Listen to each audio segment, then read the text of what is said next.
एक शरारती राजकुमार जो अपने अहंकार में डूबा था, एक दिन जादुई अभिशाप का शिकार बन गया।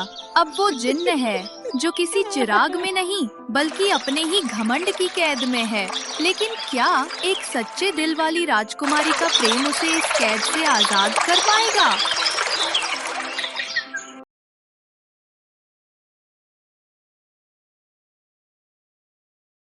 बहुत समय पहले की बात है। एक भव्य और समृद्ध राज्य था जिसका नाम था धर्मनगर। इस राज्य के शासक थे राजा धर्मवीर। राजा धर्मवीर अपने नाम की तरह ही धर्म और न्याय के प्रतीक थे। वे सच्चे अर्थों में अपनी प्रजा के रक्षक थे। गरीब हो या अमीर, किसान हो या सैनिक, सबके लिए उनका हृदय समान रूप से दयालु था।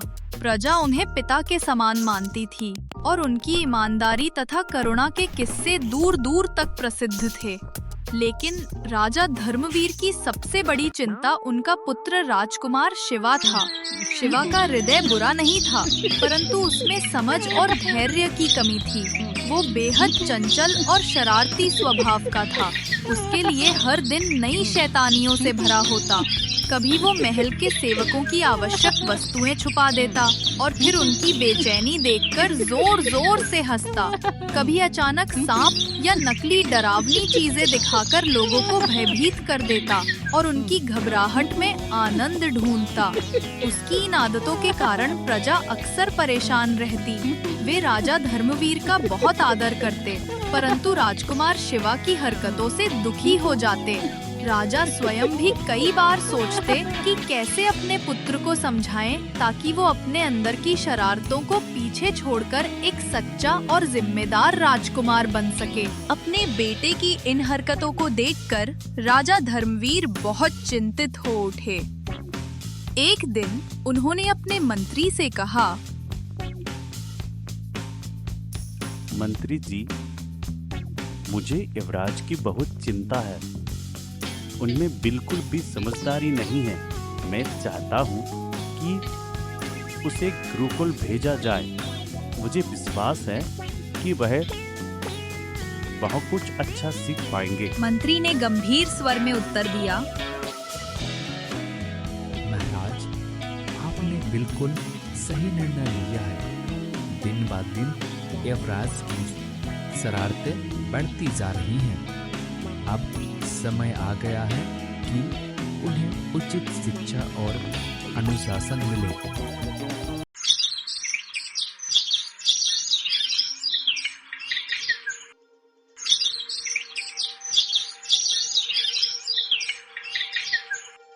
अगले ही दिन राजा ने राजकुमार शिवा को लेकर गुरुकुल का रुख किया।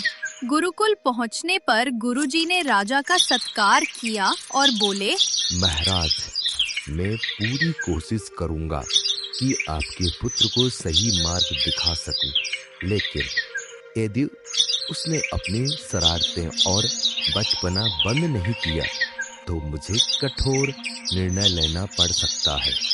राजा धर्मवीर ने गंभीरता से कहा, गुरुदेव, आपको जो भी उचित लगे आप अवश्य कीजिए। मेरी बस एक ही इच्छा है कि मेरा पुत्र सही मार्ग पर चलना सीख जाए। इतना कहकर राजा ने पुत्र को गुरुजी के संरक्षण में सौंपा और भारी मन से वहां से चले गए। गुरुजी ने शिवा को धैर्य पूर्वक समझाया, बेटा, जीवन का सबसे बड़ा धर्म है किसी को दुख न देना। दूसरों को सताकर आनंद लेना तुम्हें कभी सच्चा सुख नहीं देगा। शिवा ने उस समय सिर हिला दिया, मानो वो गुरु की बात मान गया हो।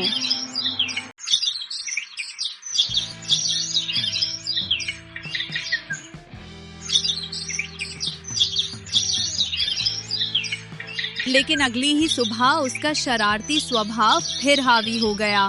कभी वह किसी शिष्य का भोजन छीनकर खाने लगता और जब वे विरोध करते तो ठहाके मारकर हंसता। कभी बच्चों के जंगल जाने पर झाड़ियों के पीछे छुप जाता और अजीब अजीब आवाजें निकालकर उन्हें डरा देता। गुरुकुल के शिष्य उसकी इन हरकतों से परेशान होने लगे और धीरे धीरे बात गुरुजी तक पहुंच गई। एक दिन शिवा ने सच में हद कर दी। उसकी शरारतें अब मजाक की सीमा से बहुत आगे बढ़ चुकी थीं। उस दिन उसने अपने ही साथी शिष्य को कुटिया के अंदर बंद कर दिया। बाहर से दरवाजा लगाकर जोर जोर से हंसने लगा। अंदर से शिष्य डर के मारे चिल्ला रहा था।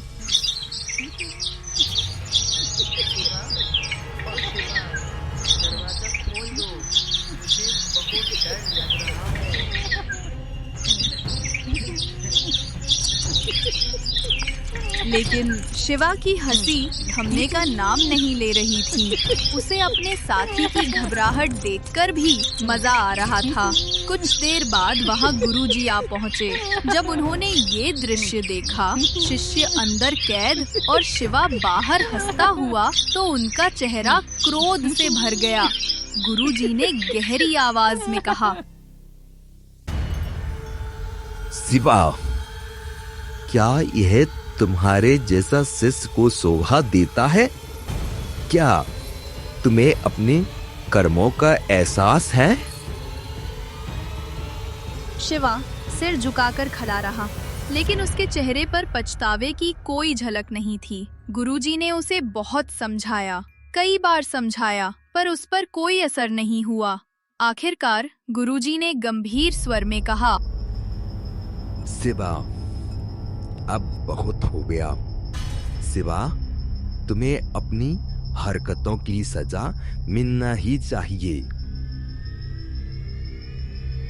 उन्होंने अपने कमंडल से जल उठाया, कुछ रहस्यमय मंत्र बोले और बोले, तुम्हें दूसरों को सताने में आनंद लेते हो, तो अब तुम वही बनो जिससे लोग डरते हैं, जिन्न। हाँ, तुम आज से जिन्न बन जाओगे। इतना कहते ही चारों ओर तेज प्रकाश फैला और शिवा चीखता हुआ एक जादुई चिराग में समा गया। गुरुजी ने कहा, आज से तुम इस चिराग में कैद रहोगे। तुम तभी मुक्त हो सकोगे जब तुम्हारे भीतर प्रेम और करुणा की भावना जागे। दूसरों की मदद करने से ही तुम इस कैद से आजाद हो पाओगे। फिर उन्होंने अपने दूसरे शिष्य से कहा, इस चिराग को नदी में बहा दो, ताकि ये किसी ऐसे व्यक्ति तक पहुंचे जिसके दिल में सच्ची दया और प्रेम हो। शिष्य ने वैसा ही किया। चिराग धीरे धीरे बहते हुए नदी की लहरों के साथ दूर निकल गया। बहुत दूर उसी नदी के किनारे एक सुंदर राजकुमारी तुलसी अपनी सहेलियों के साथ सैर कर रही थी। सूरज की किरणें पानी पर चमक रही थीं। तभी तुलसी की नजर उस सुनहरे चिराग पर पड़ी जो किनारे आ लगा था। देखो, ये कितना सुंदर चिराग है, तुलसी ने उत्साहित होकर कहा। उसकी एक सहेली बोली, राजकुमारी, इसे मत छूइए, ये कहीं जादुई वस्तु ना हो। पर तुलसी मुस्कुराई और बोली, कभी कभी अनजानी चीजें हैं हमारे जीवन की सबसे सुंदर कहानी बन जाती हैं। उसने धीरे से चिराग उठाया और अपने रेशमी रुमाल से उसे साफ करने लगी। जैसे ही उसने चिराग को रगड़ा, अचानक एक तेज रोशनी फैली और धुएं के बीच से एक विशाल जिन प्रकट हुआ। उसकी गूंजती आवाज सुनाई दी, हे मेरे आका, आपने मुझे मुक्त किया। बताइए, मैं आपकी क्या सेवा कर सकता हूँ? सहेलियां डर के मारे पीछे हट गईं, लेकिन राजकुमारी तुलसी ने शांत स्वर में कहा, मैं तुमसे नहीं डरती। अगर तुम सच में मेरी सेवा करना चाहते हो, तो सही समय आने पर मैं तुम्हारी मदद जरूर मांगूंगी। जिन ने सिर झुकाकर कहा, जैसा आप चाहे राजकुमारी, शायद तुम्हारी मदद करने से ही मैं अपने पापों से मुक्त हो सकूं। राजकुमारी तुलसी ने वो चिराग संभाल कर अपने महल में रख लिया। उसे नहीं पता था कि ये साधारण चिराग नहीं, बल्कि एक ऐसे शिष्य की आत्मा की कहानी है जो कभी अपनी शरारतों में खोया रहता था, लेकिन अब सच्चे प्रेम और भलाई के रास्ते की तलाश में है। विजयनगर के राजा की पुत्री राजकुमारी तुलसी बचपन से ही बुद्धिमान, दयालु और अपने राज्य से गहरा लगाव रखने वाली थी। परंतु उन दिनों राज्य की आर्थिक स्थिति बहुत खराब हो चुकी थी। व्यापार घट गया था, किसान परेशान थे और राजकोष लगभग खाली था। राजा निराश और चिंतित रहने लगे। इस कठिन परिस्थिति में उन्होंने एक भारी निर्णय लिया। उन्होंने अपनी पुत्री तुलसी का विवाह पड़ोसी राज्य के राजकुमार भीम से करने का निश्चय किया। उन्हें आशा थी कि इस विवाह से दोनों राज्यों के संबंध मजबूत होंगे और शायद विजयनगर की स्थिति सुधर सकेगी। एक सुबह तुलसी महल की बालकनी में खड़ी होकर गहरे विचारों में डूबी थी। उसकी आंखों में चिंता थी और मन में एक ही सवाल घूम रहा था, कैसे इस रिश्ते से छुटकारा पाया जाए। उसी क्षण उसे एक बात याद आई। राजकुमारी, तुमने मुझे इस चिराग से मुक्त किया है। मैं तुम्हारा ऋणी हूँ। जब भी तुम्हें मेरी आवश्यकता हो, बस मेरा नाम लेकर मुझे पुकार लेना। मैं तुरंत तुम्हारे सामने उपस्थित हो जाऊंगा। जाने से पहले जिन्न ने कहा था। वह स्मृति अचानक उसके मन में चमक उठी। उसने तुरंत आंखें बंद की और धीमे स्वर में जिन्न का नाम लिया। कुछ ही क्षणों में हवा में नीला धुआं फैल गया और उसके बीच से जिन्न प्रकट हो गया।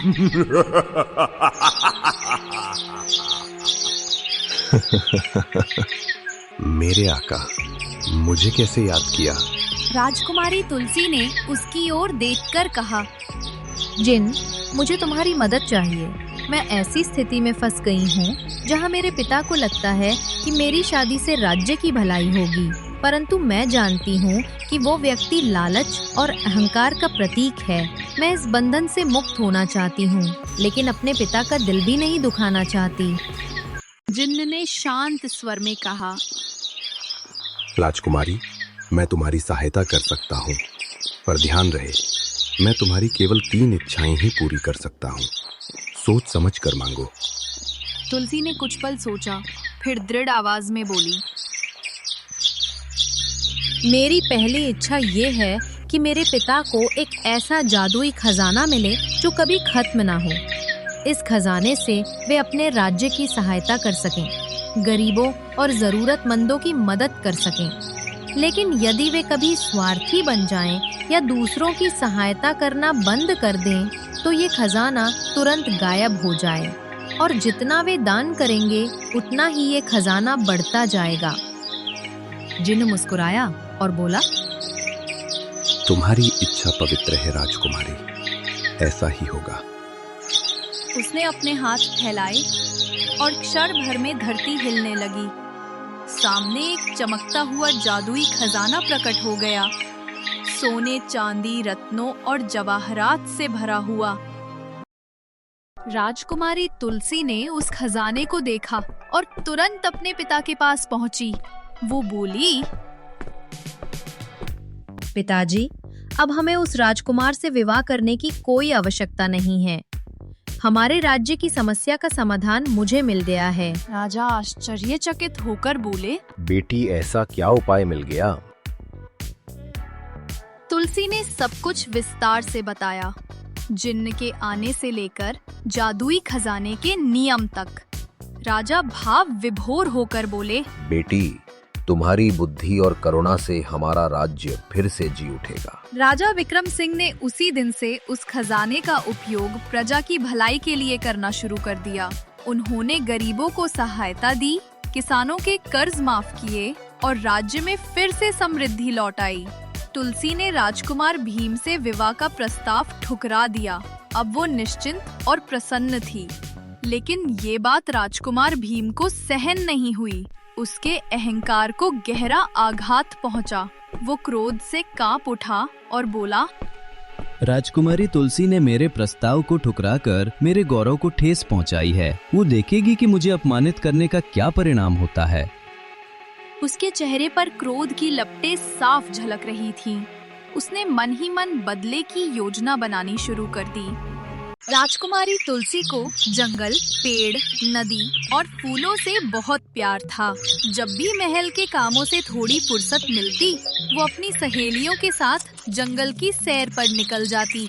सुबह की ठंडी हवा, पक्षियों की चहचहाहट और नदी के किनारे की शांति उसे बहुत भाती थी। वो अक्सर पेड़ों की छांव में बैठकर गाना गाती या अपने दोस्तों के साथ खेलती। लेकिन इस बार कुछ अलग होने वाला था। भीम, जो पहले से ही राजकुमारी से बदला लेना चाहता था, दूर से उसकी हर हरकत पर नजर रखे हुए था। उसने कई बार कोशिश की थी कि किसी तरह राजकुमारी को परेशानी में डाले, पर हर बार किसी न किसी कारण उसकी योजना अधूरी रह जाती। मगर आज उसे एक मौका मिल गया था। भीम जानवरों की आवाजें निकालने में बहुत माहिर था। वो शेर, भेड़िया, लोमड़ी और सांप की आवाजें इतनी सटीक निकालता कि कोई भी असली और नकली में फर्क नहीं कर पाता। उसने देखा कि राजकुमारी अपनी 4 सहेलियों के साथ जंगल के बीचों बीच घूम रही है। चारों हंसते खेलते आगे बढ़ रही थी और किसी को भी अंदाजा नहीं था कि झाड़ियों के पीछे कोई छिपा हुआ उन्हें देख रहा है। भीम ने जोर से शेर की दहाड़ निकाली। राजकुमारी और उसकी सहेलियां एकदम सिहर गईं। एक ने कहा, ओ भगवान, ये कौन सी आवाज थी? दूसरी बोली, लगता है शेर पास में है।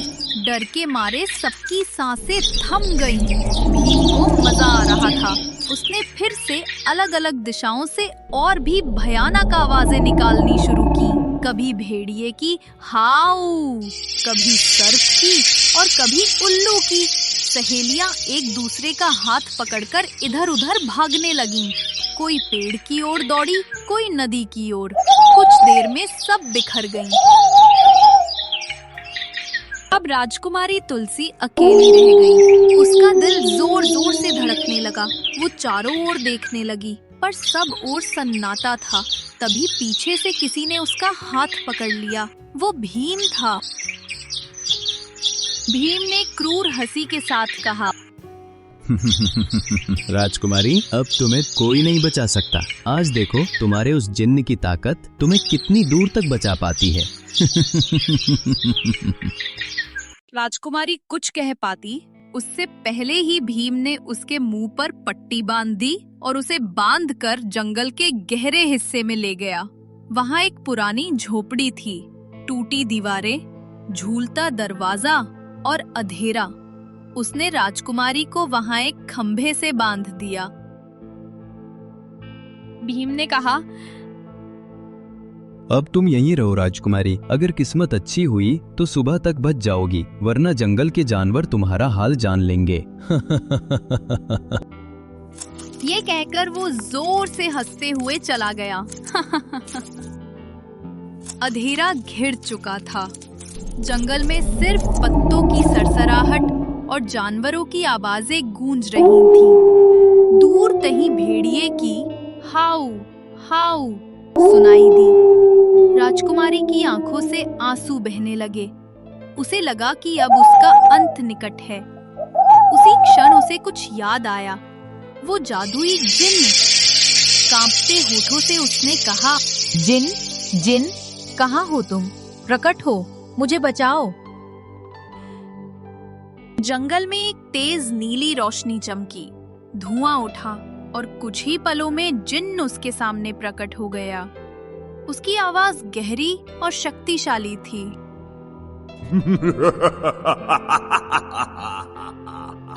मेरे आका, आपने मुझे कैसे याद किया?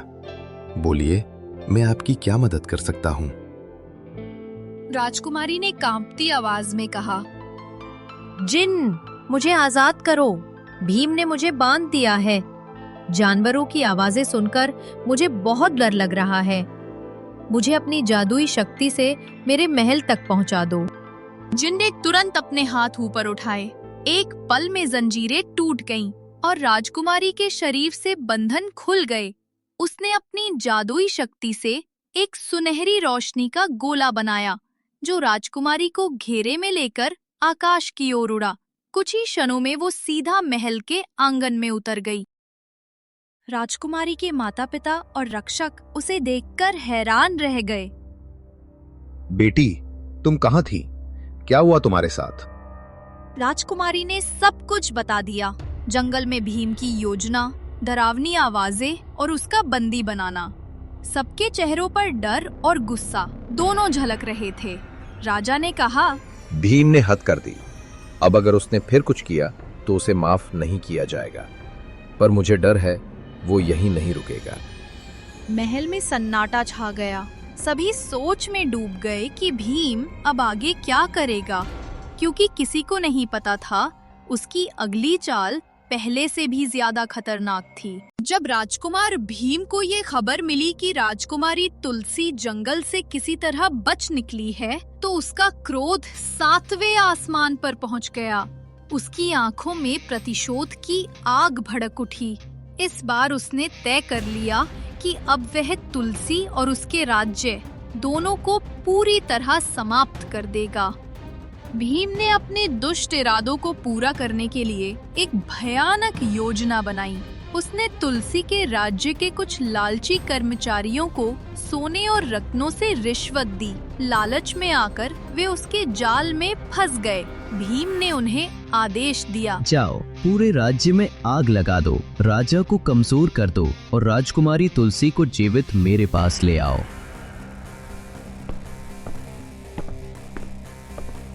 वे गद्दार उसी रात अपना काम करने निकल पड़े। देखते ही देखते पूरे राज्य में अफरा तफरी मच गई। चारों ओर आग की लपटें उठने लगी। लोग जान बचाने के लिए इधर उधर भागने लगे। हवाओं में धुएं और चीखों की गूंज भर गई। राजा को कुछ समझ नहीं आया, आखिर ये सब अचानक कैसे हो गया। इसी अफरा तफरी के बीच राजकुमारी तुलसी को पकड़ लिया गया और बेहोशी की हालत में भीम के सामने लाया गया। भीम ने उसे देखकर जोर जोर से हंसना शुरू किया। उसकी हंसी में क्रूरता और पागलपन दोनों झलक रहे थे। वो बोला, देखा राजकुमारी, तुमने मुझसे शादी करने से इनकार किया था, अब देखो उसका अंजाम क्या हुआ। तुम्हारा राज्य जल रहा है, तुम्हारे लोग रो रहे हैं और तुम्हारे पिता बेबस हैं। अब तुम्हारे पास कुछ भी नहीं बचेगा। जब सब कुछ खत्म हो जाएगा तब तुम खुद मेरे कदमों में गिरकर मुझसे शादी की भीख मांगोगी।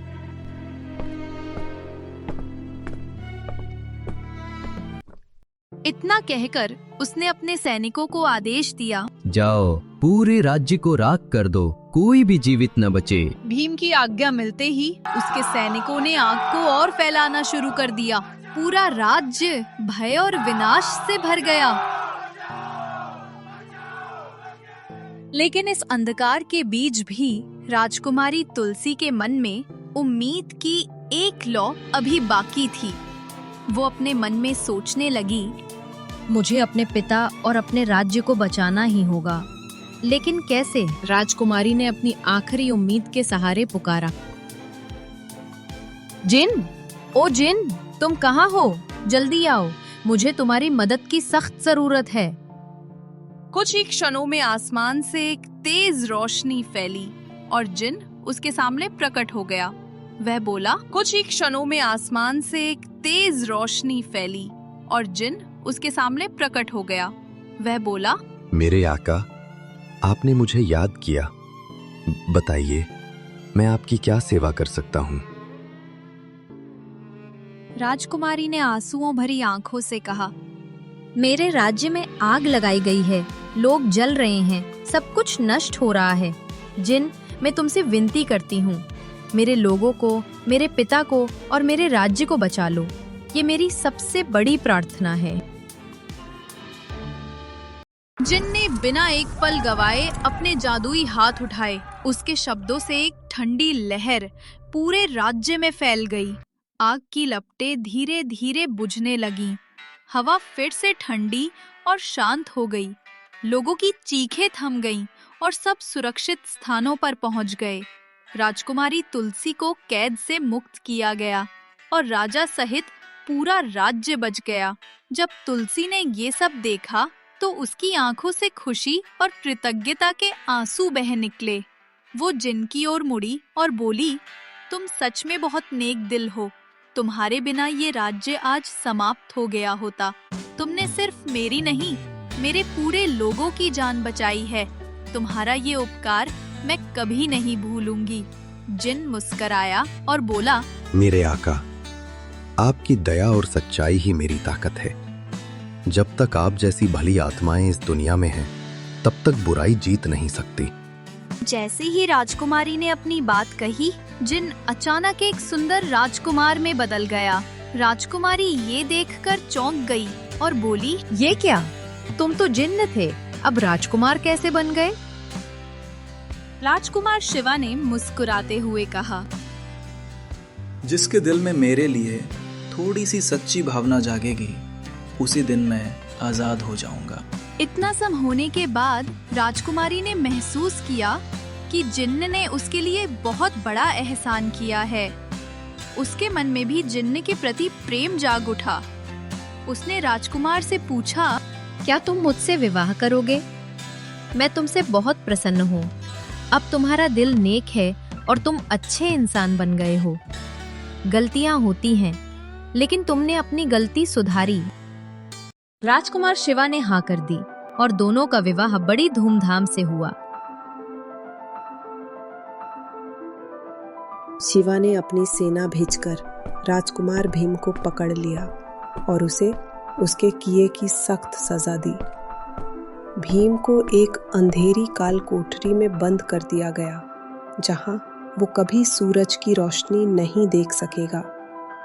शिवा ने कहा, ये जगह तुम्हें हर पल अपने किए पर पछतावा कराएगी। शिक्षा, कभी कभी छोटी सी गलती भी बड़ा रूप ले सकती है। दूसरों को परेशान करना गलत है। अगर कोई बड़े हमें समझा रहे हैं तो हमें उनकी बात माननी चाहिए, वरना हम बड़ी मुसीबत में फंस सकते हैं। वीडियो देखने के लिए धन्यवाद। अगर आपको वीडियो पसंद आए तो लाइक, शेयर और कमेंट करना ना भूलें।